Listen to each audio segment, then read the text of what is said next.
Bismillahirrahmanirrahim. Assalamualaikum warahmatullahi wabarakatuh. Diharap semua murid dalam keadaan yang sihat dan bersedia untuk PDPR Pendidikan Islam untuk hari ini. Okey, baiklah. Untuk hari ini bidang yang akan kita belajar adalah bidang sirah di bawah tajuk Hijrah Membawa Rahmat. Hijrah Membawa Rahmat. Kita biasa dengar perkataan hijrah, kita biasa dengar perkataan rahmat, kita biasa tahu apa itu hijrah. Biasanya kalau dekat media-media sosial sekarang ni pun orang cakap, oh artis ni dah berhijrah, artis ni dah berhijrah. Kan? Jadi murid-murid boleh tahu apa maksud hijrah tu sebenarnya. Okey, bagi tajuk ini murid-murid boleh lihat bermula muka surat 134 dalam buku teks masing-masing. Okey, baiklah. Kita teruskan. Okey, objektif pembelajaran untuk hari ini adalah yang pertama, menyatakan maksud hijrah dengan betul.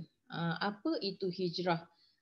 Apa itu hijrah dari segi bahasa? Apa itu hijrah dalam konteks sirah Nabi Muhammad sallallahu alaihi wasallam?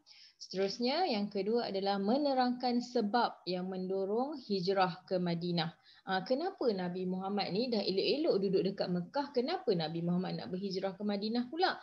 Kenapa nak susah-susah pula kan dalam perjalanan yang jauh? Kenapa nak berhijrah ke Madinah? Okey, hari ini kita akan lihat apa sebab semua tu. Okey. Okey, ini adalah dari dalam buku teks awak. Okey, kita boleh lihat unit 1 Hijrah Membawa Rahmat. Okey, lihat murid ni dia bagi tahu. Hijrah bererti perpindahan daripada satu tempat ke satu tempat yang lain atau daripada satu keadaan kepada keadaan yang lebih baik. Tengok dalam gambar ni kan. Hijrah yang pertama bermaksud kita berpindah daripada satu tempat ke tempat yang lain. Contoh, awak daripada rumah yang sekarang awak berpindah ke satu tempat yang lain. Itu maksud hijrah dari segi bahasa. Ataupun gambar yang kedua, mula-mula murid ini seorang yang malas nak belajar, conteng meja, memang langsung tak minat nak belajar. Tapi murid ini telah berhijrah menjadi seorang murid yang lebih baik di masa akan datang. Itu juga termasuk dalam hijrah. Okey, baik. Itu hijrah dari segi bahasa. Kita masuk pula ke hijrah dari sudut sirah Rasulullah. Okey. Tengok faktor utama berlakunya hijrah kerana Allah Subhanahu Wa Taala telah memerintahkan Nabi Muhammad sallallahu alaihi wasallam supaya berhijrah. Faktor utama adalah kerana Nabi Muhammad menerima wahyu daripada Allah supaya berhijrah ke Madinah. Bukan suka-suka Nabi Muhammad nak berhijrah, bukan suka-suka Nabi Muhammad nak pergi jalan. Faktor utamanya adalah sebab Allah perintahkan Nabi Muhammad supaya berhijrah ke Madinah. Okey, hijrah. Ini kita tengok hijrah dalam konteks sirah.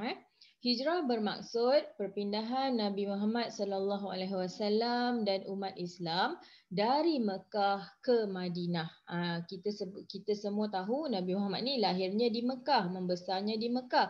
Bila dapat wahyu untuk berpindah atau berhijrah ke Madinah, Rasulullah pun ikut wahyu tersebut.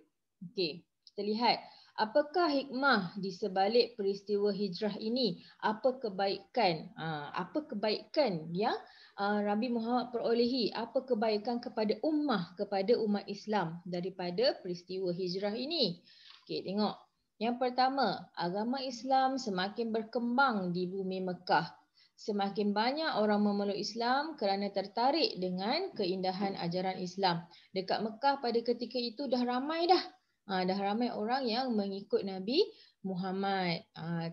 Jadi pada ketika itu, situasi ini mengakibatkan musyrikin Mekah menggunakan kekerasan bagi menyekat dakwah Islam. Bila dah ramai sangat orang yang mengikut Nabi Muhammad, pada ketika itu kaum musyrikin Mekah ini, kaum kafir Quraisy ni, dia tak puas hati. Dia rasa macam semakin ramai pengikut Nabi Muhammad, tak boleh jadi ni. Jadi pada ketika itu dia dah mula menggunakan kekerasan untuk menghalang dakwah Islam tersebut.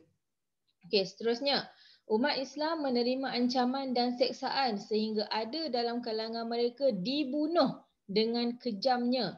Mereka juga dipulaukan serta menerima cacian, penghinaan dan dilemparkan fitnah.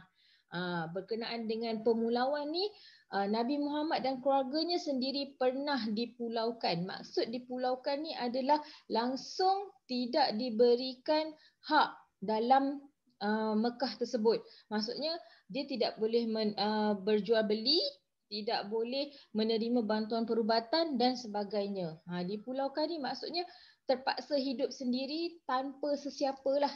Maksudnya kaum musyrikin Mekah ni betul-betul pulaukan dan semua orang tidak boleh membantu keluarga Nabi Muhammad pada ketika itu. Okey. Seterusnya, kehidupan ketika itu sangat perit sehingga Allah SWT memberikan kebenaran kepada umat Islam berhijrah ke Madinah.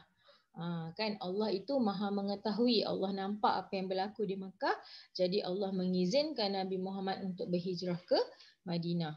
Seterusnya, pelawaan penduduk Madinah juga menjadi satu daripada faktor Nabi Muhammad memilih Madinah sebagai tempat hijrah. Pada ketika ini orang di Madinah dah tahu dah tentang apa yang berlaku di Mekah, jadi mereka mempelawa atau mengajak Nabi Muhammad dan umat Islam ni untuk datang ke Madinah.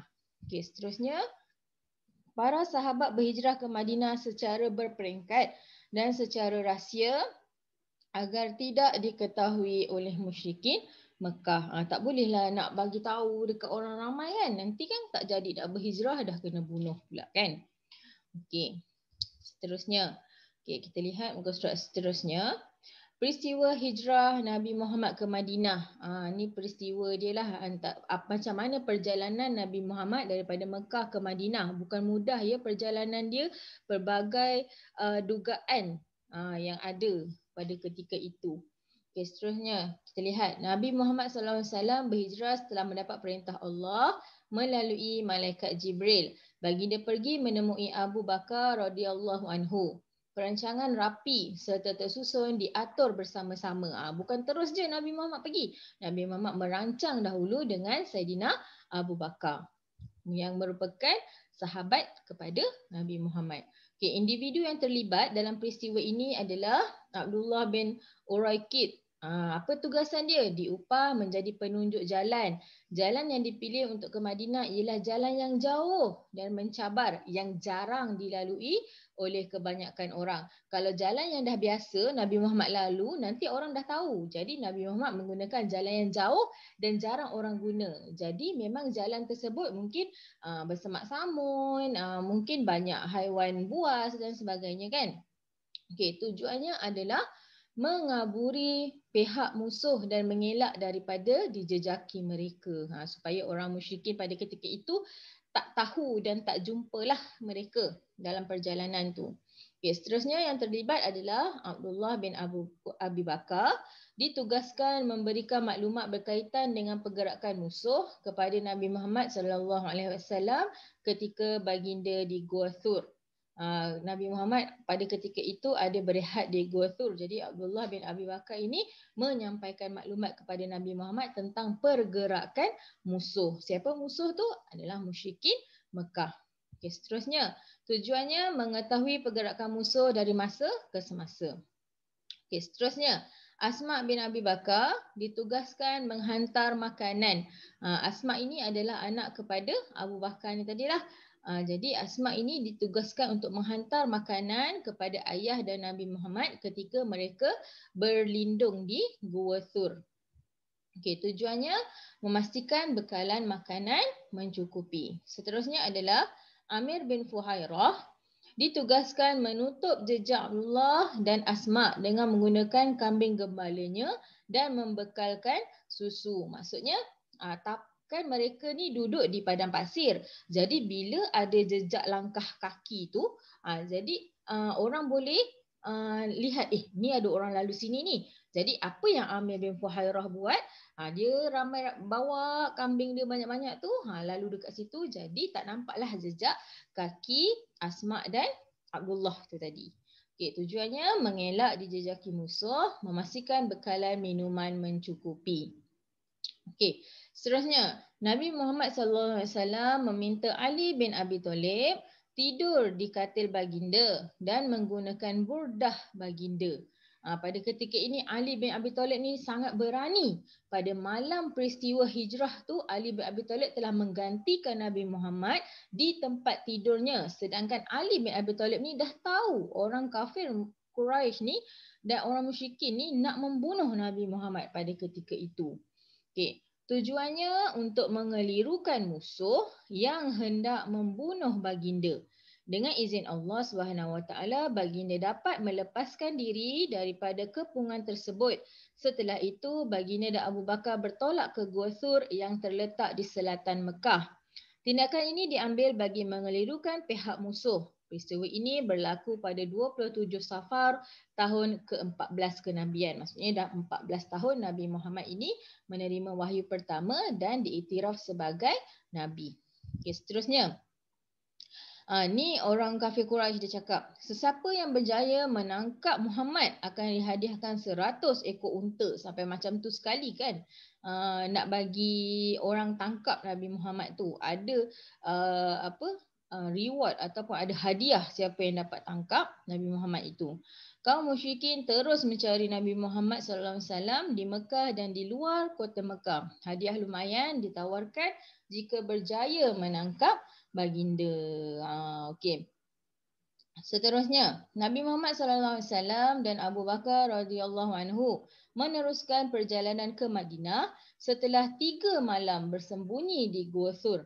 Semasa dalam perjalanan, seorang musyrik yang bernama Suraqah bin Malik berjaya menemui jejak Nabi Muhammad SAW tetapi tidak berjaya menangkap baginda.